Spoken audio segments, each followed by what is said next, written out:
caught up with Diddy recently, who had very nice things to say about you. Right. Anything to say about the kind words? It's nice. And it was just like this explosive, high fashion, cutting edge duo. Jennifer is who told Puff to work with. Jennifer Lopez. Jennifer was telling me, yo, he is dope, yo. What's next? What's next? I gotta get it. I'm not gonna stay down. I can't do that. What's next? Give me something else.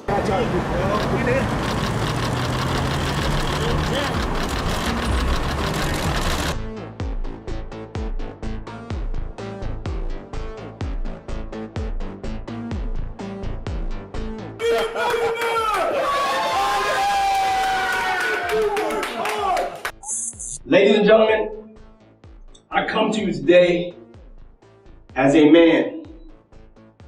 I feel in life only a true man steps up to the plate. Jennifer Lopez and Diddy were arrested together, but not for the reason you think. With all the recent controversy Diddy has caused, any name ever attached to him is being scrutinized under a microscope, or their past is being dragged back up and picked apart. And that is exactly what is happening with J.Lo. This hasn't been an easy year for the performer. Long-held speculation that she was getting a divorce from husband Ben Affleck turned out to be true, and now people are once again bringing up her arrest alongside former partner Diddy that happened in the 90s. This unlikely couple might not have dated very long, but they certainly kept celebrity gossip publications busy. But no incident with the two was quite as famous as their night out clubbing right around Christmas of 1999. While partying the night away in Club New York in Manhattan on December 27th, 1999, things quickly took a violent turn. Reported at the time was that in the club, Diddy, J.Lo, Diddy's bodyguard, and another music artist named Shine got in a disagreement that resulted in a fight, eventually escalating to people getting out weapons and firing them, injuring 3. Diddy and J.Lo were not harmed inside the bar and fled the scene taking a car. Forbes reports that the couple were being chased by police, and the New York Post reported that the car ran a red light before being pulled over by the police. It was during this stop that things started going south for the famous couple. Inside the car, police found a stolen weapon, the discovery prompting the stars being taken into custody. Obviously, arresting 2 of the biggest names in music at the time was going to cause a stir, and sure enough, all anyone could talk about was this. Present at the station where the couple was taken was retired NYPD detective Derek Parker. After the event, he spoke to the New York Post, giving them an exclusive look into what it was like in the room that night. He said there were all these high-profile lawyers barricaded in the station house waiting to talk to the desk officer, and further went on to recall that J.Lo was first handcuffed to a pole inside the station and then later held for about 14 hours in detention. Of course, like I'm assuming anyone who just experienced a club uproar and arrest like she did, the retired detective said J.Lo appeared distressed. Thankfully for her, she was released after the 14 hours and cleared of all charges. The Jenny from the Block singer didn't often personally speak on the ordeal. However, she did make one comment about the situation in an interview with Elle, saying it was a complete nightmare from beginning to end, and that she was scared to death in the car and had absolutely no idea what was going on. No one did. Though J.Lo was of course present at the scene, how involved she was is still up in the air. Earlier this year, new details came to light when Rodney Lil Rod Jones Jr. filed a civil lawsuit for non-consensual relations and harassment, but it also seemed to potentially reference this 1999 incident as well. It claimed that on the day Homeland Security raided Diddy's home, he displayed his and bragged about getting away with using these weapons against people. It went further, saying that Diddy also confirmed to those present that he was responsible for the New York incident with the other rapper Shine. Not only that, but that J.Lo was the one who carried the firearm into the club for him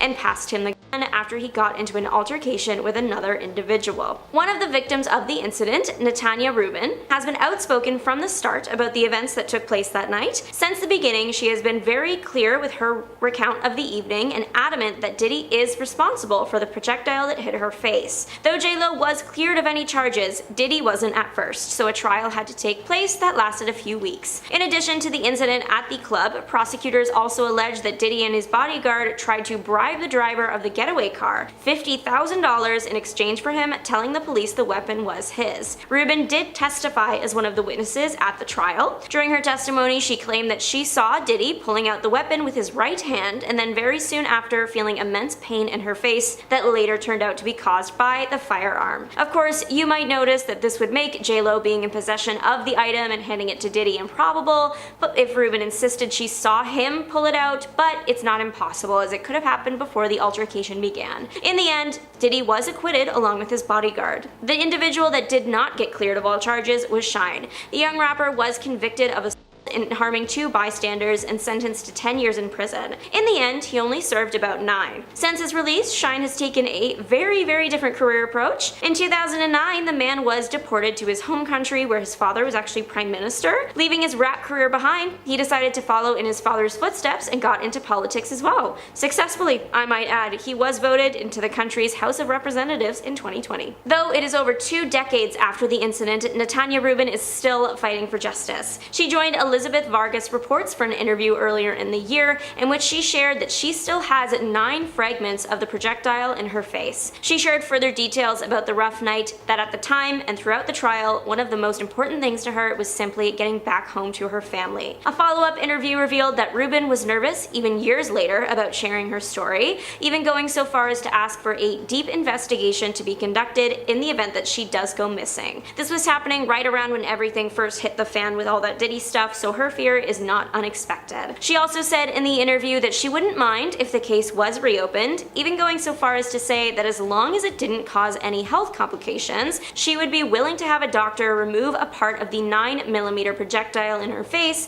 to be used as evidence in court. After learning about what Rodney Little Rod Jones Jr. had seen that night, that J.Lo was the one that brought the item in, Rubin seemed more and more on board with reopening the case. She said, "I couldn't bring in a comb. I would absolutely, unequivocally like the case reopened. It needs to be reopened." Diddy has already had a rough year with the legal system after his alleged misdeeds have come to light. New allegations against the music star continue to pop up, and some are quite bizarre, like how he had 1,000 bottles of baby oil. Combs' lawyer insists he doesn't know where exactly that large number came from, and explained the amount away by saying the man simply buys in bulk, referencing the chain store Costco, claiming that people walk out of there with items bought in large quantities all the time. But Costco was not about to let themselves get roped into this situation and actually came out with a statement that they don't sell baby oil in any US location. It's not yet clear if the December 1999 incident will be re-examined in court as some of the victims wish. The only trial confirmed for the music artist now is the one on May 5th of next year. A gag order has been suggested for it. It would prevent attorneys or prosecutors from discussing anything further about the trial with the media. But what do you think? Let us know. J.Lo's recent documentary showcased the intimate details of her star-studded life,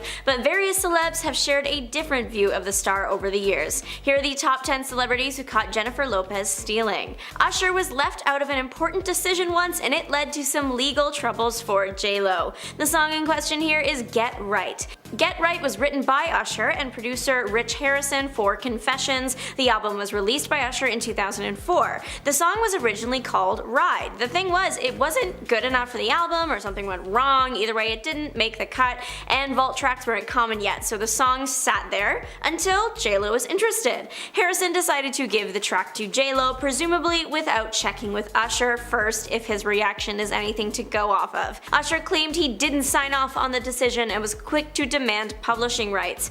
Obviously, the song made it out on J.Lo's side as it was released and is now considered a fan favorite. Shawnette Harrell sang the chorus to popular J.Lo song If You Had My Love, but was credited as just a background singer. Having others lend vocals to songs is super common in Hollywood. In recent years, it's more common that people will sing the majority of their song, and other voices will truly be background vocals.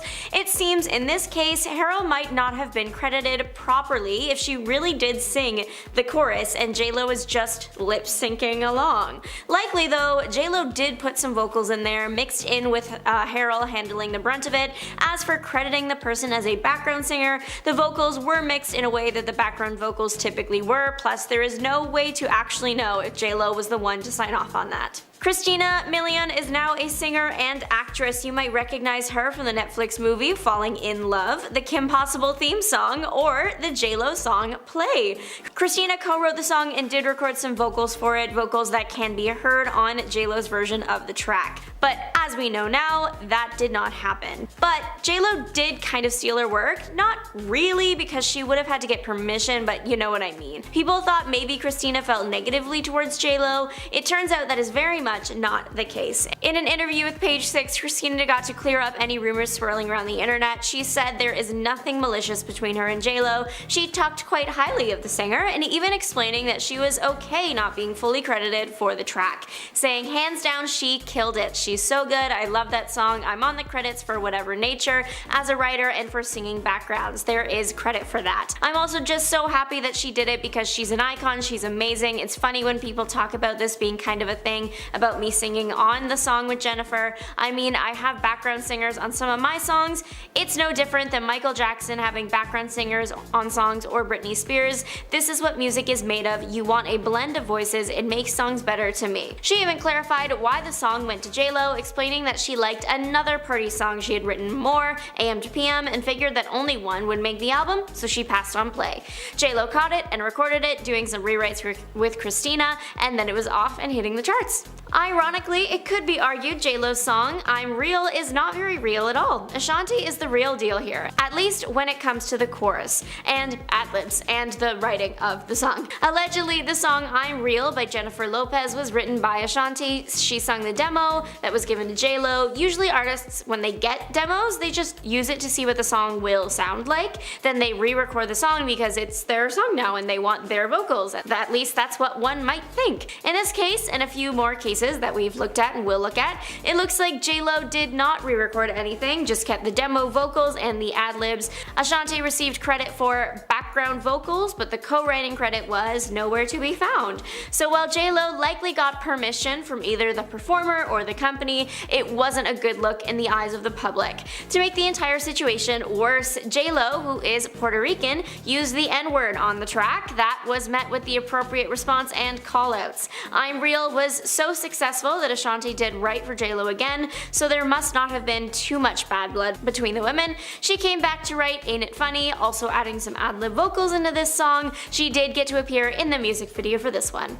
It's hard to imagine any J.Lo song being more popular than Jenny from the Block, but for a brief moment, all I have was the moment. While most of the song was J.Lo's vocals, part of the chorus was sampled from Deborah Law's song Very Special. Very Special came out in 1981 and J.Lo's song in 2002, so quite a bit of time between the two. Sony did get permission to use the sample, however, no one told the original singer, Deborah Law, so she took J.Lo to court. The case was dismissed, she tried again, and it was dismissed again. Specifically, she went to court over the sample, but that doesn't mean it was Law's vocals on the J.Lo track. The part of the chorus that wasn't J.Lo was a woman named Makeba Riddick. Riddick was with Rock Nation at the time. Makeba does have a connection to another famous track, Love the Way You Lie, featuring Rihanna. She produced Rihanna's vocals. This one is mainly a fan rumor and speculation.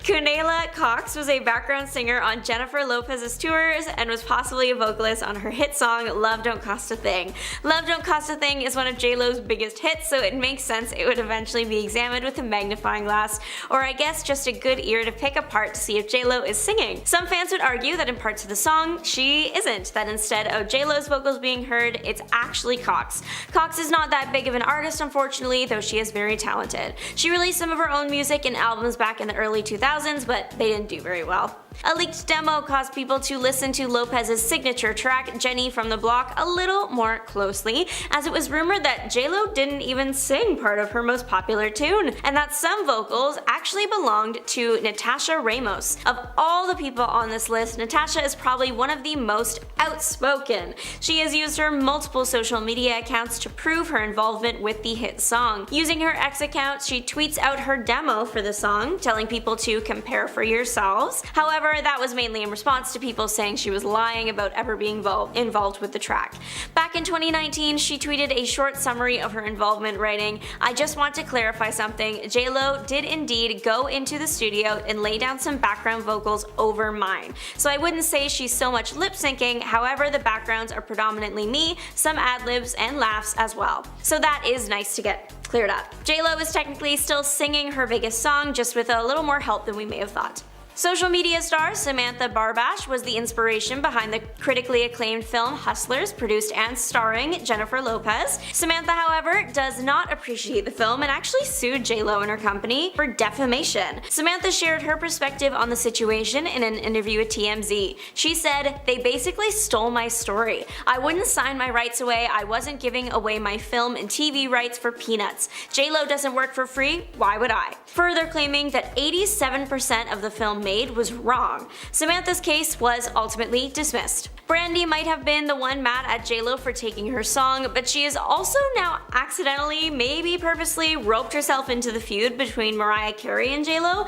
Let's start with the Brandy drama. Brandy wrote a song called Ride or Die for her album Aphrodisiac. The problem was there was a bunch of delays with the album, and for some reason those delays meant that Brandy no longer had the song and it went to J.Lo for her Rebirth album. Ride or Die did still keep quite a few Brandy vocals though, which I can only imagine added fuel to the feud fire.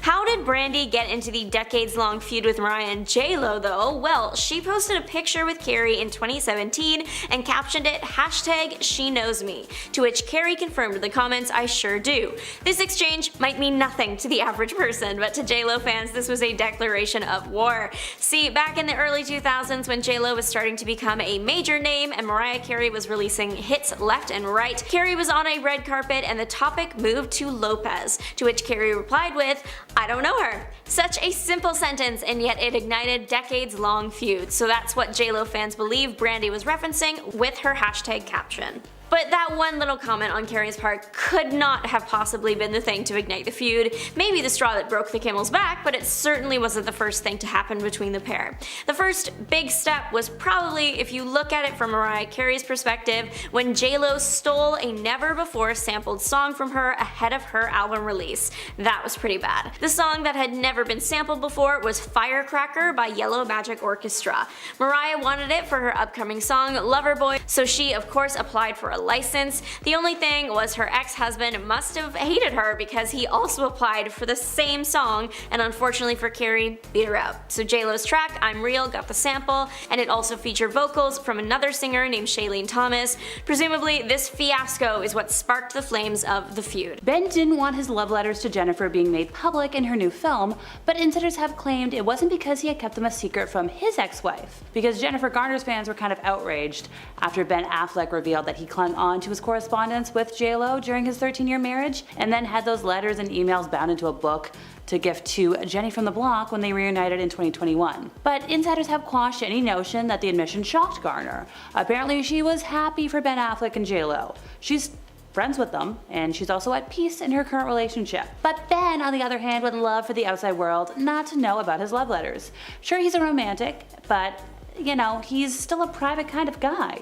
He keeps his memories, whether it is from the movies he worked on or family, relationship moments. He always has what common folks call receipts. But then at the end of the day, nobody was surprised by J.Lo making things public because J.Lo wanted everybody to know about it. She was like, oh, this is our inspiration. Ben didn't know that she actually brought those into the studio until she told the world. According to several of J.Lo's former staff members, Jennifer earned herself the nickname Paylo because she paid her staff around 50% less than they could make elsewhere. And this rumor's been going on for years, so it's pretty much fact at this point. We're talking like 2003, which is like 20 plus years ago. J.Lo was spotted in Vegas with Ben Affleck when they were first dating. Right now we're in round 3, 2, depends on where you are on the timeline.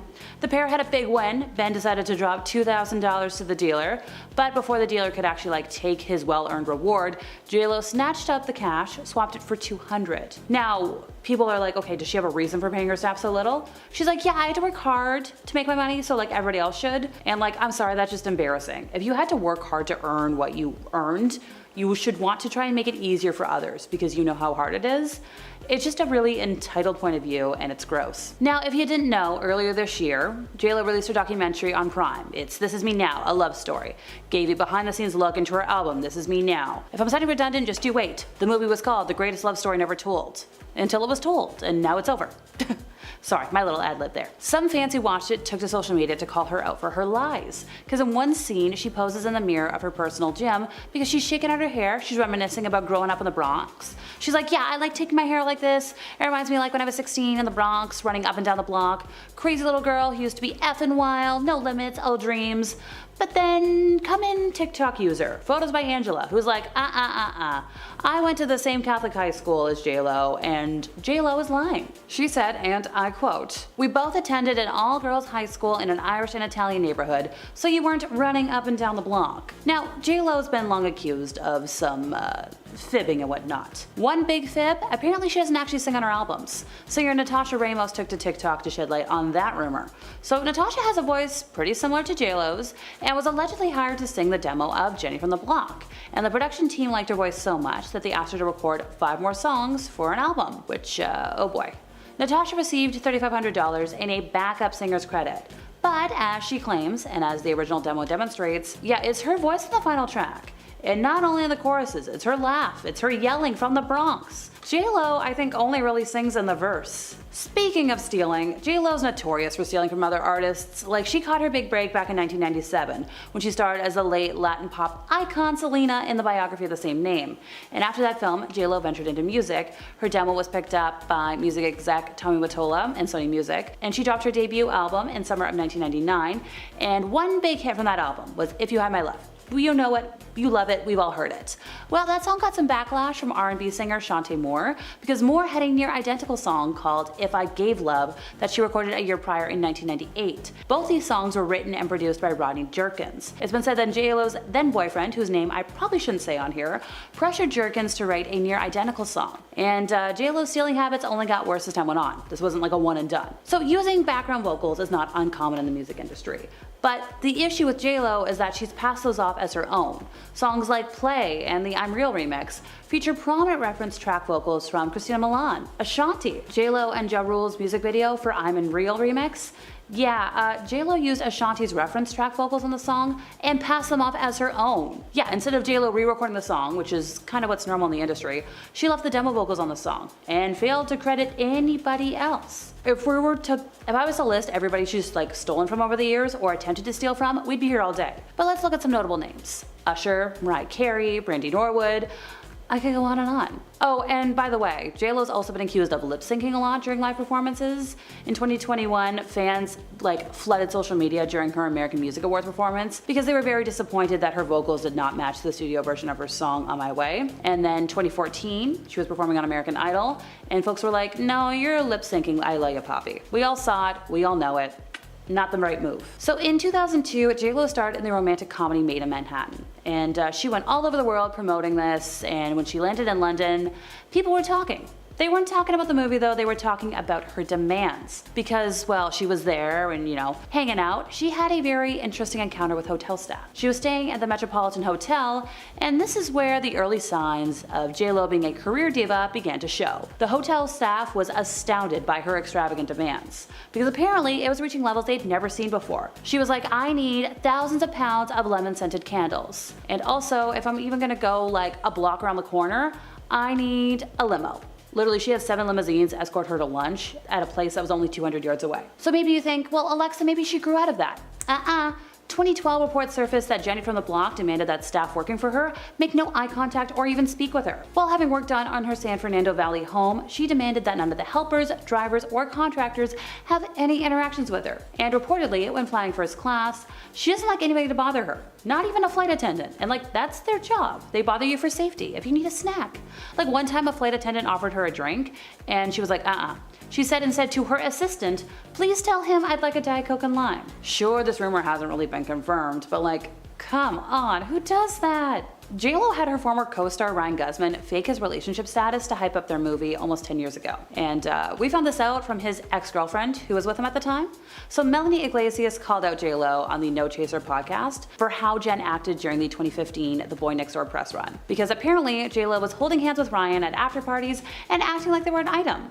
but she knew fully well he had like an actual girlfriend. The model says she even met J.Lo at an award show while she was dating Ryan, claiming she gave her an awkwardly firm handshake and an intimidating once-over, something Melanie says she was disappointed over, seeing as like at the time she viewed J.Lo as a hero. And Melanie also pointed that when Ellen DeGeneres directly asked J.Lo on the show, "Doesn't he have a girlfriend?" J.Lo played dumb. She's like, "I don't know." Girl, you knew. J.Lo faced a lot of backlash after revealing she was unhappy about sharing the stage with fellow artist Shakira at the 2020 Super Bowl. The duo took the stage by storm at the iconic annual halftime show, with their history-making performance attracting a lot of praise from fans and celebrities worldwide. But turns out, despite the actual success of the performance, J.Lo wasn't really happy with the NFL's decision to have her and Shakira take the stage together. She admitted in her Netflix documentary that we know way too much about, that she thought it was the worst idea in the world. Shortly after those comments hit online, fans were like, okay, what's up with this entitled attitude? Arguing that regardless of time constraints, it was iconic. And it's like, girl, you went out, you did your thing. Elon Musk has now inserted himself into the Diddy drama by calling out Jennifer Lopez for not warning us about Diddy and all the horrible things he's done. Elon, though, is one to talk. Now, Musk was speaking on the Joe Rogan Experience when he began talking about J.Lo's criticism of the recently elected president and his remarks about Puerto Ricans. Elon then brought up J.Lo's personal history with Diddy as she dated him from 1999 to 2001. He said J.Lo was like his ex-girlfriend, and now all of a sudden she's warning people about Trump. How many people did she warn about Diddy? Oh, 0. Maybe we shouldn't trust her opinion. He then added people in the music entertainment industry had to know that Diddy was doing those things. Where's the accountability? They had to know. Again, this is somewhat hilarious coming from Elon considering all the horrible things he's done, but he's not the only celeb who's questioned J.Lo's involvement with the Diddy case. Ojani Noah, her ex-husband, claimed that she was involved in Diddy's freak-offs that came in his federal indictment. "I'm not on the list," he wrote on Instagram. To those people and media outlets asking if I ever went or participated in that piece of Diddy's freak-off parties, no and no. But my ex-wife, Jennifer Lopez, aka J.Lo, did. Ask her. Then Suge Knight believes that J.Lo and Ben Affleck's marriage fell apart because Homeland Security informed him that she was on the tapes that they found. "It's a white man who got respect in the white world," Knight said on his podcast Collect Calls. "I'm quite sure they said, we want to show you some things about your wife, and I'm quite sure they headed for divorce because that's a man who had a good life. Great parents don't spend a lot of money. Ain't tripping off paparazzi, he's living his life. He got his own team. She done brought all that extra out, and now that mother effer he want out." Now, J.Lo hasn't addressed the Diddy situation and will probably remain quiet on it. She was seen out recently and was interacting with fans when a paparazzi said, "J.Lo, do you have any comments about P. Diddy and the allegations?" Now, immediately Jennifer stopped taking photos and giving autographs and sped off with her team away from fans. Do you have any comments about P. Diddy and the allegations? Go back up, look, don't lean. Your sign, don't lean. Ignite your sign. Now others called after her, telling the superstar don't leave, but despite the pleas, she headed away through a door, away from everyone. Now it's important to note that J.Lo has not been formally linked or accused to Diddy and his crimes. Just last week, one of J.Lo's past assistants has come forward and addressed her involvement. Thea D'Souza, who worked with J.Lo on the 2002 film Made in Manhattan, posted a statement on Threads recently that said, "If you knew Jennifer Lopez, if you ever worked with her like I did, or if you were close with people who are like family to her like I am, you would know she did not have any idea about Diddy. She barely drinks, she's not a partier, she isn't a good time girl, she is a workaholic who uplifts women and who was charmed by him for a brief time in her life." She then emphasized that J.Lo does not deserve to be conflated with Diddy's shocking and criminal misdeeds. Now, it does make sense though that people would question Jen's involvement as she has been arrested with Diddy in the past.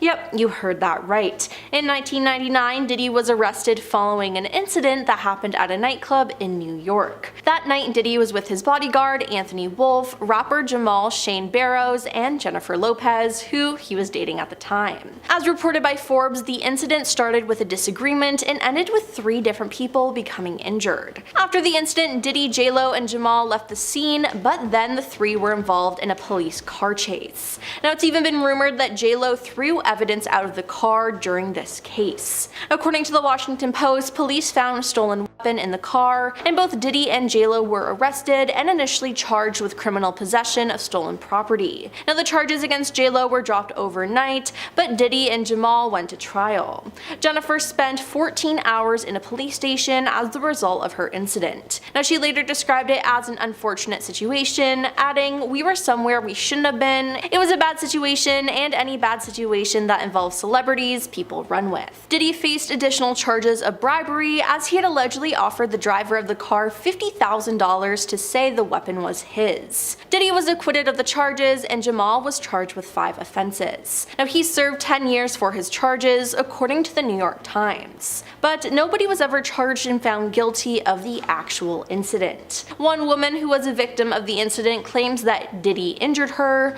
which Diddy has denied. Natania Rubin filed a $130 million lawsuit for compensation against Diddy in 2008, which was then settled out of court in June 2011. Now, J.Lo has rarely spoken about the incident, but in the year 2000, she did address it in an interview with British Elle. She said, "It was a complete nightmare. I had absolutely no idea what was going on. No one did." Now, J.Lo was in a little bit more trouble when they were arrested because up until that point, she said she was born in 1970, but she was actually born in 1969. Now, it's just very strange to me because her age only changed 1 year. It seems like such an insignificant detail to me, and I don't know why she would change it, and it seems like no one really knows why, but multiple theories think it might have had to do with her schooling. Others say she did it to appear younger in Hollywood, but again, it's only 1 year. If she said she was 5 years younger than she really was, I'd believe that theory, but only 1 year doesn't really make any sense. But recently now, one of Diddy's accusers, Rodney Jones, who filed a lawsuit against the star, claimed that Diddy was responsible for the incident in the nightclub in New York and alleged that Diddy bragged about using J.Lo to smuggle the weapon into the club. He shared that artist and Diddy's girlfriend at the time, J.Lo,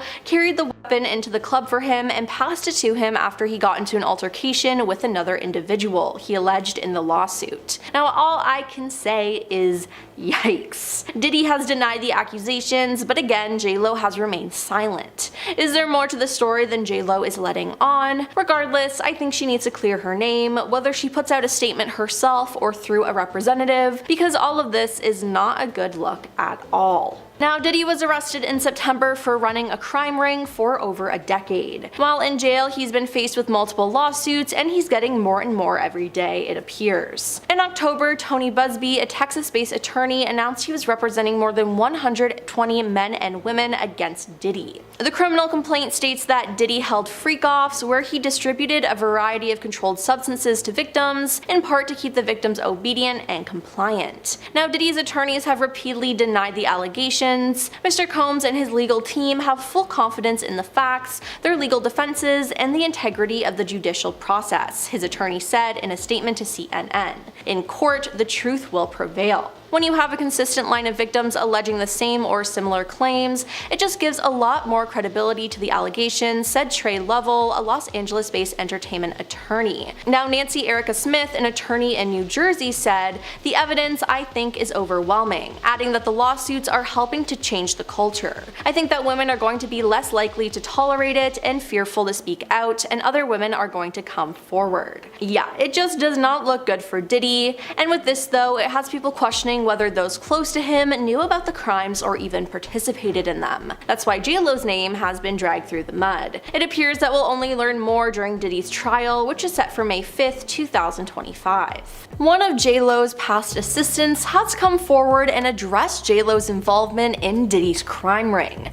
And let me tell you, it's not what you think at all. Thea D'Souza, who worked with J.Lo on the 2002 film Made in Manhattan, posted a statement on Threads recently that said, "If you knew Jennifer Lopez, if you ever worked with her like I did, or if you were close with people who are like family to her like I am, you would know she did not have any idea about Diddy. She barely drinks, she's not a partier, she isn't a good time girl, she's a workaholic who uplifts women and who was charmed by him him for a brief time in her life. Now, she emphasized that J.Lo does not deserve to be conflated with Diddy's shocking and criminal misdeeds. So, Thea claims that J.Lo is innocent in all of this, which is a great thing, and it's honestly good to see someone having J.Lo's back at a time like this. They've been digging up photos of J.Lo at parties and have been speculating a lot. Now, besides proof that J.Lo had been to some of his white parties, as she was his girlfriend, there's been zero proof that she had anything to do with the crimes Diddy committed, nor that she even knew about them. While her ex-assistant has stood up for her, J.Lo, for her part though, has stayed silent. And she probably will be for the time being, as she doesn't really address rumors or drama. It's obviously a sensitive subject and is something that the star doesn't want to discuss. So if you meet J.Lo, I'd suggest not asking her about Diddy. Besides, if she has something to say, she will say it eventually. It's a very sticky situation that she's in, and nobody is entitled to her opinion on the whole situation. Now, since breaking up with Diddy, J.Lo has claimed that he was unfaithful during their relationship. Now, maybe this is why she won't talk about him. She could still be hurt by all of this. Now, throughout their relationship and after their breakup, J.Lo was aware of rumors that Diddy was cheating on her. When the pair first met, Diddy essentially love-bombed her. He gave her a ton of attention and told her that he loved her almost immediately. J.Lo said this made her uncomfortable at first, but then she fell for him. As their relationship wore on though, the feelings of doubt crept back in. It was the first time I was with someone who wasn't faithful, she told Vibe magazine after the breakup. I was in this relationship with Puff where I was totally crying, crazy, and going nuts. It really took my whole life in a tailspin. Now, she grew increasingly concerned about his fidelity, saying, "I never caught him, but I just knew," she said of his cheating. He said he was going to the club for a couple of hours and then he'd never come back that night. Now, Diddy himself has admitted that he was often unfaithful in relationships. In a 2015 appearance on The Breakfast Club, he said his partners would often be frustrated with his behavior. Now, J.Lo later admitted they broke up and got back together far more than the public knew, which honestly isn't healthy at all. But in 2001, the couple ended things for good. It was scary, and we broke up many times before that and got back together and broke up again, and nobody knew about it. Now, it seems like J.Lo is more stressed out about everything regarding this relationship than participating in Diddy's extracurricular activities. Yes, she attended some of his parties, but that was only when they were dating, and she didn't know what was happening behind the scenes. I mean, when J.Lo was asked about Diddy in 2022 when she was on the Wendy Williams show, things got, well, awkward. Wendy asked if she and Diddy would ever get back together, and J.Lo laughed and shook her head as the camera panned to her mother sitting in the audience. Now, J.Lo's mother looked furious as she shouted no while waving her hand back and forth. Now, reposting the clip on Twitter, one fan wrote, "Some of y'all didn't catch J.Lo's mom's reaction when Wendy Williams said this." Yeah, I feel like this says a lot about their relationship. Clearly there was something going on and she didn't want to be associated with him anymore. And the fact that J.Lo's mom doesn't like Diddy, that speaks volumes. Recently, some shocking information was revealed from someone who attended Diddy's exclusive parties. On November 1st, former model Rachel Kennedy appeared on Daily Mail's The Trial of Diddy podcast to share her experience. Now, during her appearance, Rachel revealed that when she met Diddy in the year 2000, Diddy allegedly played J.Lo's music videos on a continuous loop in his hotel room while he was reportedly on the phone with the singer. It was kind of an odd thing to find out that we were watching J.Lo's video, she said, describing it as it's a little bit creepy and very disrespectful. Yeah, I'd have to agree with Rachel on that. Rachel, along with two friends, was invited to Diddy's hotel room for a party after meeting him at Seventh Heaven, a topless club in Japan. She shared that it quickly became clear that this was not the type of party they had expected. Rachel recounted that she and her friends initially found Diddy friendly and decided to stay, even after noticing some wild behavior around them. "We went in, we didn't think anything strange, he was friendly enough, so we decided, okay, we'll just hang out with him," she said. Now, things took a turn though, and it's now believed that this was actually one of Diddy's freak-offs. Rachel went on to say when she and her friends were with Diddy, suddenly one of his bodyguards barged into the room and he looked so violent and angry. He then ejected the women from the room, which came off as a shock to them. She said, "We just couldn't believe what was happening. First of all, how does he have that much access to Puff Daddy's room? That's the first thing I thought. How does he just come in like that?"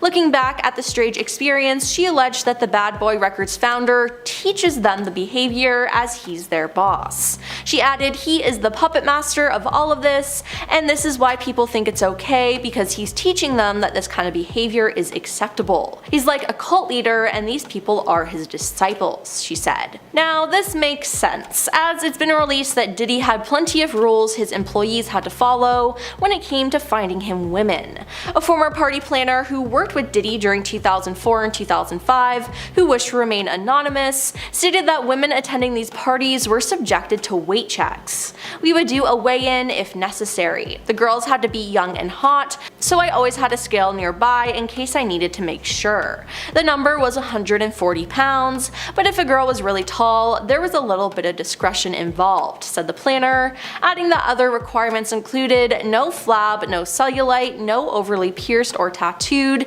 and no short hair. Now the dress code reportedly demanded women wear short dresses, with high stilettos being a non-negotiable. No pants, no jeans, no flat shoes. Every girl had to wear a party dress, preferably very short, just enough to cover her butt cheeks but no longer than mid-thigh, cleavage showing. And every single one of them had to be wearing stilettos. That one, there was no exception, high stilettos. The New York Post quoted the planner as saying. Now it seems like we won't find out more from J.Lo regarding this whole situation unless she's called on to testify in court. But with everything that's been released about Diddy, J.Lo is the least of our problems. We all know that Jennifer Lopez used to date Diddy, but now her ex-husband is claiming that J.Lo attended Diddy's parties and actually knew what was going on. Ohani Noah, J.Lo's first husband, took to social media to distance himself from any connection to Diddy's freak-off parties, but claimed that J.Lo was one of multiple celebrities present at them. While we do know that J.Lo has been to Diddy parties, as there's photographic evidence, there has been nothing official put out about her involvement in freak-offs. Now in a post on Instagram, Noah shared a list of stars who have allegedly attended Diddy's parties, one being J.Lo. "I'm not on the list," he captioned the post. To those people and media outlets asking if I ever went or participated in that piece of Diddy's freak-off parties, no and no. Never. But my ex-wife, Jennifer Lopez, aka J.Lo, did. Ask her. Noah, who married J.Lo in February 1997, before the couple divorced less than a year later, blames their split on Diddy's working relationship with J.Lo. Now that relationship was created during the making of J.Lo's debut album On the Six, and it later became romantic, with Diddy and J.Lo dating between 1999 and 2001 before calling it quits. She went from Jen to being J.Lo, this big business bringing in millions, Noah once told Daily Mail of the shift of their relationship.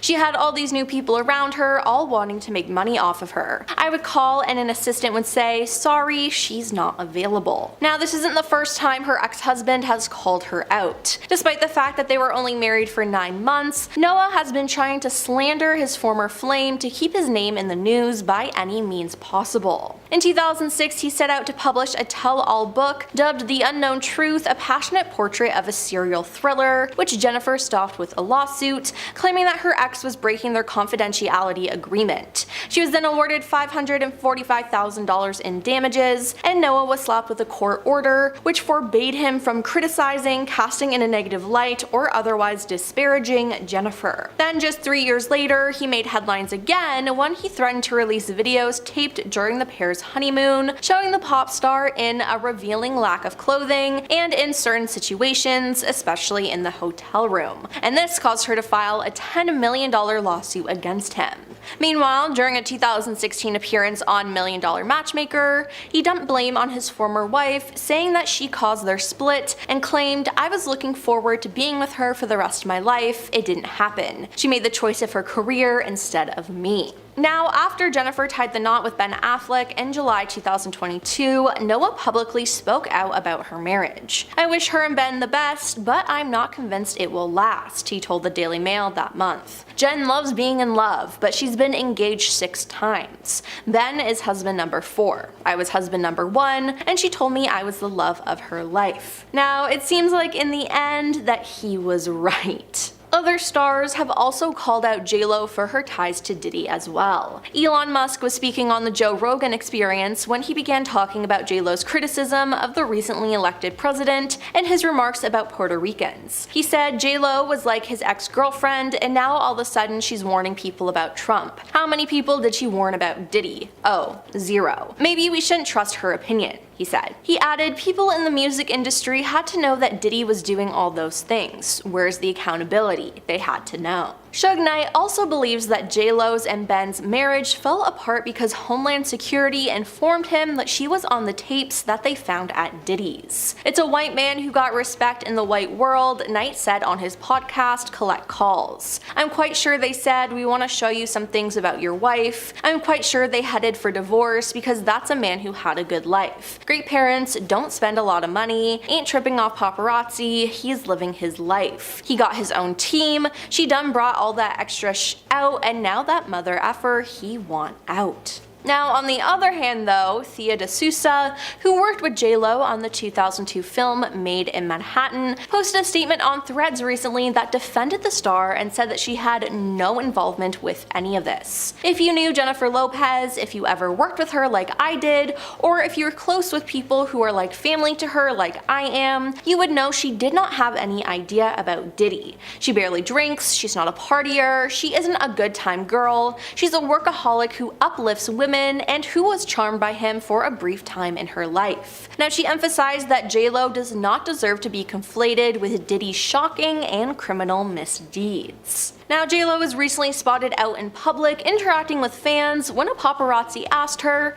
"J.Lo, do you have any comments about P. Diddy and the allegations?" Now, immediately J.Lo stopped taking photos and giving autographs and left. Many people begged her not to leave, but she didn't listen. She wanted nothing to do with answering that question or being associated with Diddy. Now, with Diddy's recent arrest, people have been speculating on his time with J.Lo. An anonymous source said he was very controlling, he would constantly put her in uncomfortable situations. "This is a good girl from the Bronx who never got into trouble or was wild." The source also said he never hurt J.Lo, but she had her longtime manager, Benny Medina, to protect her. Benny would have ended Puffy's life if he laid a finger on J.Lo. But still, Puffy was controlling and demanding. Now, there's been a conflicting report though, as another source who knew the couple at the time said he definitely manhandled her, but it's a little low to bring all this up now. It's kicking a man when he's down. Then there was the nightclub situation. In 1999, Diddy was arrested following an incident that happened at a nightclub in New York. That night, Diddy was with his bodyguard Anthony Wolf, rapper Jamal Barrows, and Jennifer. As reported by Forbes,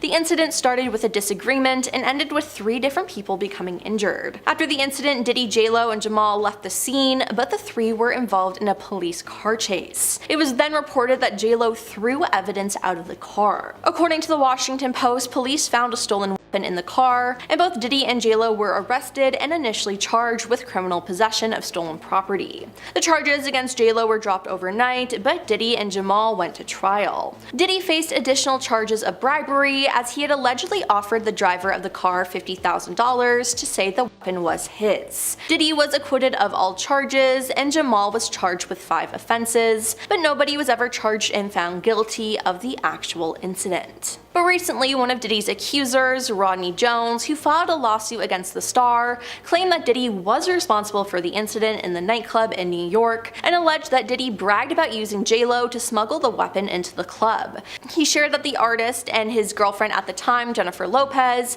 carried the weapon into the club for him, passed it to him after he got into an altercation with another individual, Jones is alleged in the lawsuit. All I can say about this is yikes. Now, Diddy has denied the accusations, but again, J.Lo has remained silent. Is there more to this story that J.Lo is letting on? And if she could lie about that, then has she really been involved with the crimes happening at Diddy's parties? There's so much speculation right now, but it seems like we won't get an answer about it unless J.Lo is called on to testify at Diddy's trial, which is currently set for May 5th, 2025. Due to everything that J.Lo has accomplished during her career, she's gained enough clout in the business to be able to make demands and have some celebrity ego, of course. But at what point does it all become a little too much? So, according to Dannii Minogue, for her, it was J.Lo's insane ultimatums, and she's not alone in that. Some of the reports about Lopez's most egregious sounding on-set demands and ultimatums aren't just from projects she stars in, but also even when she's appearing on a show just for a single day. According to a report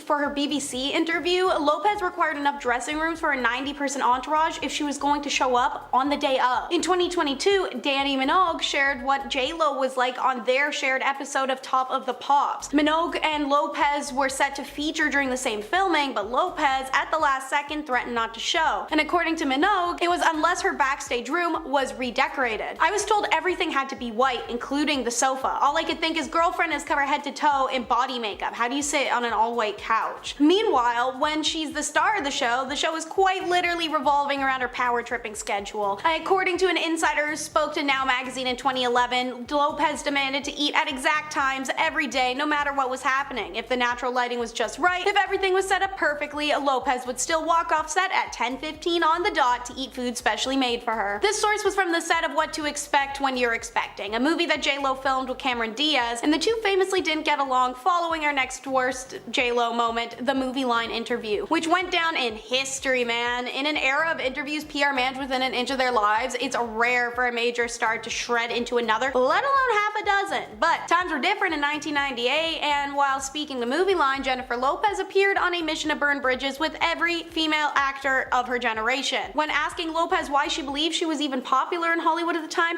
her answer was simply, because I'm the best. During that interview, described as an orchestrated and deliberate scene, J.Lo's lounging by her swimming pool mid-massage as she proceeds to say that Cameron Diaz was a lucky model who had given a lot of opportunities I just wish she would have done more with. That she didn't know any work Gwen Paltrow did, and that she was famous by association to Brad Pitt. Oh, she also said she wasn't a fan of Winona Ryder, and even S-shamed Salma Hayek and bravely slated another multi-talent Madonna by saying, do I think she's a great actress? No, acting is what I do. So I'm harder on people when they say, oh, I can act. I'm like, hey, don't spit on my craft. Your craft, J.Lo? Bit of a stretch for someone who bit the hand who fed her. And I'm of course talking about her relationship with Rosie Perez, because J.Lo wouldn't have a career without her, yet bashes her. Perez was the choreographer at an open casting call for In Living Color in 1991. While the show's creator called J.Lo a chubby and corny looking girl during audition, Rosie saw potential in dancing, was adamant they gave J.Lo a chance. But in her autobiography, Perez recalled that soon, quote, all of the girls are coming into my office, complaining how J.Lo is manipulating wardrobe, manipulating makeup, and me, all to her advantage, Perez wrote. Adding in that when she confronts Lopez about this, she reacted like, quote, some ghetto biatch, screaming and pounding her chest. Though Lopez left In Living Color after just 2 seasons, once she made it big in Hollywood, she went right on a smear campaign on Perez, making disparaging comments about the woman. I was blindsided, Perez said. I thought we were cool. I called her up and she wouldn't pick up. And then the next time the pair run into each other, J.Lo pretends nothing ever happened. Nothing new. J.Lo likes to pretend a lot of things, like that her career wasn't built off of theft. It starts, of course, with Sony chairman Tommy Mottola and his contentious divorce from Mariah Carey. The newly Sony-side J.Lo was young and pretty and very desperate, so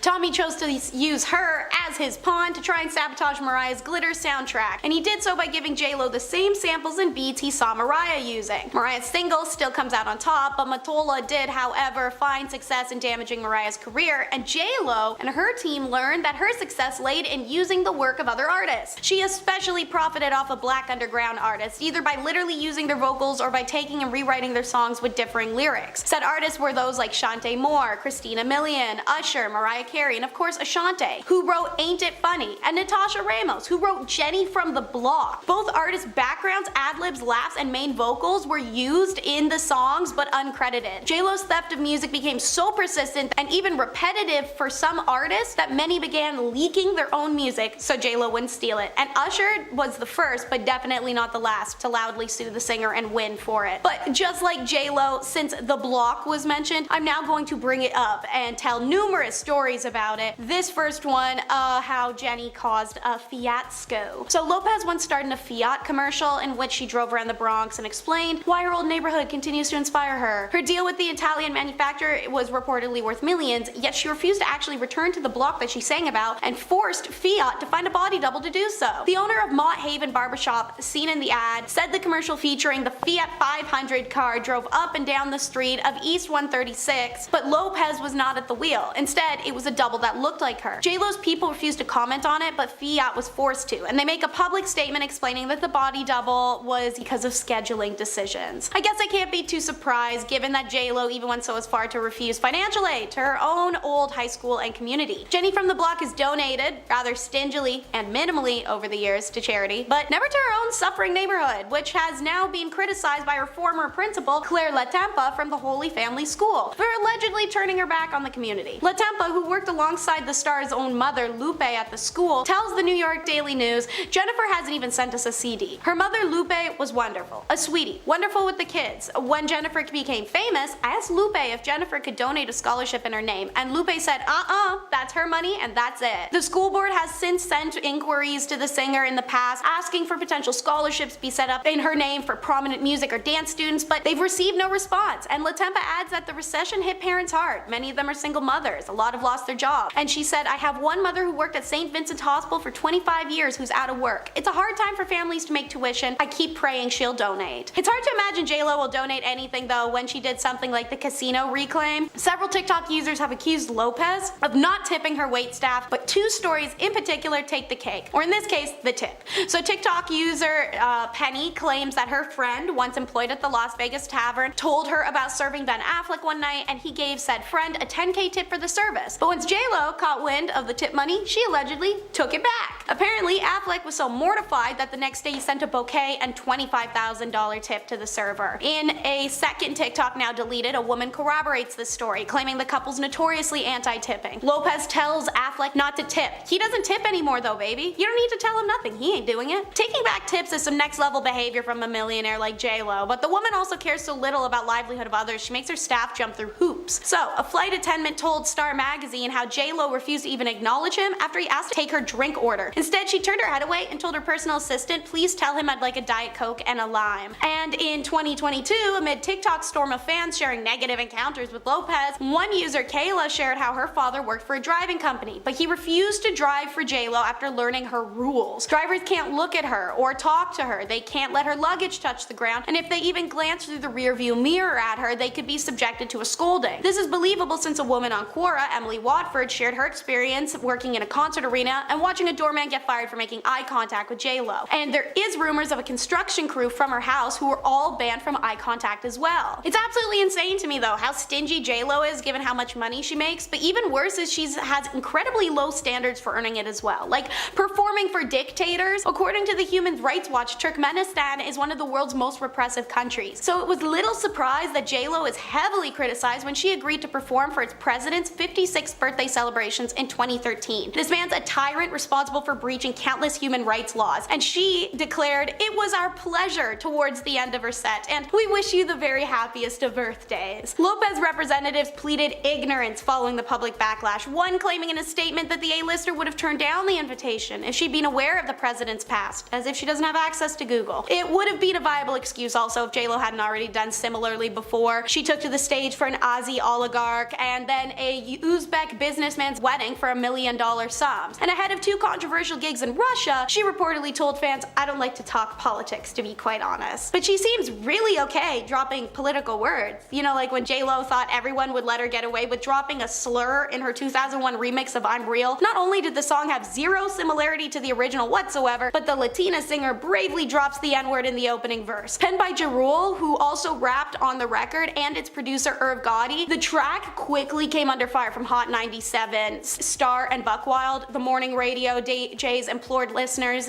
to voice their disapproval of the song, and even planned to throw rice and beans at Lopez when she took to the Rockefeller Center's outdoor plaza stage for the Today Show. Edward Hopkins told the Washington Post at the event, the singer still needs to make amends, stating when your music is geared towards suburbanites, there's a certain way you should carry yourself. Using a word like that when less than a third of her audience is African American or Latino is inappropriate. Lopez, however, never apologized for the stunt, instead insisting and I quote, "For anyone to think or suggest or say that I'm racist is really absurd and hurtful to me." A statement which very obviously doesn't actually even address her usage of the word at all, let alone the true reason that people were criticizing her. So, there you have it. While she claims to be the girl next door, J.Lo is best known to be a diva behind a doorknob. But is that the real reason celebrities and everyday folks alike avoid working with this star? Well, if the foundations of your success can be attributed to the chairman of Sony Music using you to piss off his ex-wife, one could say you may not have earned your place in the industry, aka J.Lo's sabotage startup. For those out of the loop, Mariah Carey's the ex-wife of former Sony chairman Tommy Antola, and they had a contentious divorce,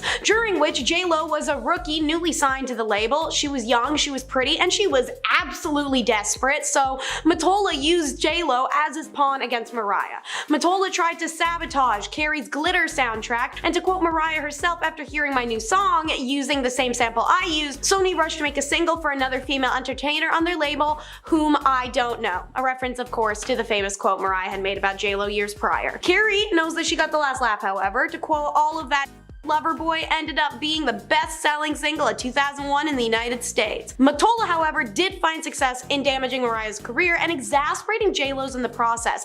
By feeding her successful samples and lyrics for her to repurpose, it worked so well that J.Lo just kept stealing from other artists. It's part of the reason she's so hated. She profited heavily off of black underground artists, either by literally using their vocals or by taking and rewriting their songs with slightly differing lyrics. Said artists were Shante Moore, Christina Milian, Usher, Mariah Carey, and of course Ashanti, the biggest victim of J.Lo's music theft. She stole from all of those artists and more, and sometimes not even just once. Her history of profiting off of black artists and music is well known and extremely problematic. In fact, it got so bad, artists would start leaking their own music so J.Lo couldn't steal it. No artist wants to work with someone who can only be titled and artist themselves because they steal from others, especially if they're massively egotistical about it. Because J.Lo in her mind is a mastercraft. She's the world's best dancer. She's the world's best actress and singer and performer. Having confidence is one thing, but being self-obsessed is another. Back in 2021, a string of articles came out about how the self-glorifying J.Lo actually burnt bridges with celebrity acquaintances with her behavior. To quote, "Everyone in J.Lo's life has to accept it's about her pretty much all of the time, or they simply won't be tolerated in the first place," spilt an insider to the Globe. But lately it's gotten boring for the likes of Lee Remini, Beyonce and Jay-Z, Demi Lovato, Gwyneth Paltrow, and others because of her non-stop me conversations. The source, an alleged fired house staffer, also added that J.Lo is standoffish and cool and never asks others what they're doing and isn't interested to know. She won't even hug them for fear it'll spoil her makeup. Yeah, there's having confidence. Then there's having arrogance, as Jennifer Lopez has walked a dangerous tightrope between the two for literal years. Traditionally, it's the people, it's Hollywood, their press, the movie-going public that determines who is an A-list star, not the star themselves. But during her literally renowned, famous 1998 Movie Line interview, J.Lo yeeted tradition and declared herself an A-lister. When Movie Line asked Lopez why she believed she was hot in Hollywood at the time, she responded candidly with, "Because I'm the best, and I feel I can do anything." Because I'm the best? Having too much belief in your own abilities inevitably gets under the skin of colleagues and viewers alike. Lopez even then went on to claim that she had something called the stardom glow, but not everyone saw it that way. Sure, 1998 was a good year for her, veteran film critic Roger Ebert even praising J.Lo for the Selena biopic, but praises like that went right to Lopez's head before she fell off in 2003. Despite that, J.Lo ultimately isn't a horrific actress, but she isn't a great one either. So, how does she still land roles evidently not made for her? Flirty fishing. "You always flirt with your co-stars. It's harmless," Lopez told Movie Line in 1998. And it's most definitely not, especially if that workplace is a movie set and millions of dollars are at stake. Directors are gonna get nervous about their actors flirting. So how does J.Lo then deal with that? She flirts with them too. To quote her, "That's the best way to deal with these big wigs," she said to Movie Line when they asked about her relationship with the U-Turn director Oliver Stone. "I just went in there and we hit it off and I flirted with him, got tough with him, and he just loved it. Now can you imagine if the roles was reversed and a man who had just said that quote was saying it about female co-stars and directors? Let's hold women accountable for using their sexuality to also pressure and discomfort others into giving them what they want, shall we? That's not cool, J.Lo. And speaking of not cool, if she ain't flirting with the male co-stars, she's victimizing the starlets. J.Lo has a mean streak and competitive side. Pair that with ego and self-pedestalization, it makes sense she'd say such things as, "Tell me what she's been in," about Gwyneth Paltrow in 1998, months before Paltrow would literally win the Best Actress award. And she also tacked on "Some people get hot by association. I heard more about Gwen and Brad than I ever heard about her work." These quotes were pulled from the famous 1998 Movie Line interview after she was asked what she thought of actresses she was competing with for roles. She then went on to say Romeo and Juliet star Claire Danes does the same thing with every character, and that she was never a big fan of two-time Oscar nominee Winona Ryder. What did she think of Cameron Diaz? A lucky model who's been given a lot of opportunities. I just wish she would have done more with them. And when talking about Madonna and the insane success of 1996's Evita, she scoffs and shares her opinion of the literal queen of pop. Do I think she's a great actress? No. Acting's what I do, so I'm harder on people when they say, "Oh, I can do that, I can act." I'm like, hey, don't spit on my craft. Your craft, J.Lo, bit of a stretch for someone who bit the hand that fed her. And I'm talking about Rosie Perez, because J.Lo wouldn't have a career without her. Perez was the choreographer at an open casting call for In Living Color in 1991. While the show's creator called J.Lo a chubby and corny looking girl, Rosie saw potential in her dancing and was adamant they give her a chance. But then writes in her autobiography that soon all of the girls are coming into my office complaining about how J.Lo was manipulating wardrobe, makeup, and me all to her advantage. Perez then added when she confronted Lopez, she reacted like, quote, some ghetto biatch, screaming and pounding her chest and yelling at Perez, "I know I'm good, I'm better than any of these girls and you know it." Lopez leaves In Living Color just after 2 seasons, but once she makes it big in Hollywood, she went on a smear campaign and making disparaging comments about Perez, who she owes her career to. Stories like this make it obvious that J.Lo treats people pretty poorly, which means that her staff has it tough. Be prepared to be on call 24/7 to carry her to her every woman need. And unless you are one or two of the staff who are very senior, don't even expect her to acknowledge you. One staff member said it was like working for a ghost. In 2022, amid a TikTok storm of fans sharing negative encounters with Lopez, TikTok user Kyla shares how her father worked for a driving company and he refused to drive for J.Lo after learning what the rules are for it. She doesn't allow the drivers to look at her or talk to her. They're not allowed to let her luggage touch the ground, and even if the driver looks in the rearview window, they could be subjected to a scolding. That's believable since a woman on Quora, Emily Watford, shared her experience working in a concert arena and literally watching a doorman get fired for making eye contact with J.Lo. According to Today Mag, J.Lo requires her nannies to work grueling hours every day of the week. Quote, normally people who have huge sums of money and have loads of professional and social obligations hire a nanny for each child, especially newborns. But it's as if Jennifer expects one nanny to not only take care of both twins, but to work 16-hour days, 7 days a week, as told to the National Enquirer. Really, just pity anyone like a maid or an airline attendant that comes within her orbit. I mean, she's going to ignore you as rudely as possible. Take the United Airlines first class attendant who merely asked J.Lo what she would like to drink. To quote him, "Jennifer refused to even acknowledge me. She turned her head away and told her personal assistant, please tell him I'd like a Diet Coke and lime."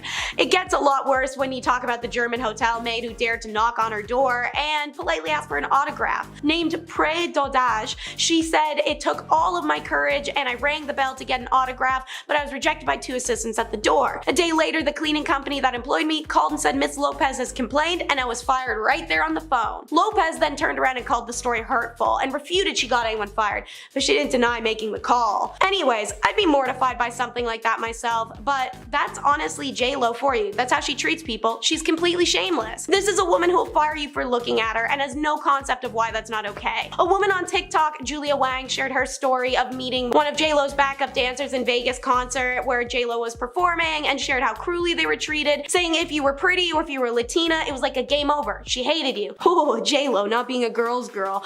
Please, we've had that established since the Bash of 1998. Wang further went and claimed that J.Lo refused to talk or even look at the backups during their many hours of rehearsal time, except for the occasional eye roll or scoff, and that the only time her demeanor does a 180 is when that men walk into the room. She only treats women poorly because she views them as competition, which, as a woman, is the deadliest 7 sins of girl code.